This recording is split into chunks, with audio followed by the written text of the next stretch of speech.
Hey friends, welcome back to my YouTube channel. Uh, in in today's video, you are going to learn how you can enable mouse pointer feature on Samsung phone or any Android smartphone. You need to click settings and scroll down. Here is a last option, developer option. You need to enable it. If your phone does not have this option, you need to click about phone, then software information, and here built-in number. Click this 7 times. As you can see, there is a written no need, developer mode has already enabled.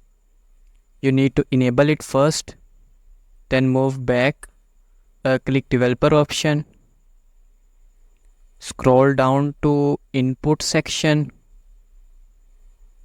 uh, scroll down, and as you can see, there is an input section here.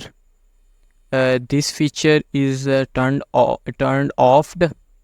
Simply click in on, and your mouse pointer will enable. You can see where on your screen you tap. So that was the end of the video. If you found this video helpful, please like.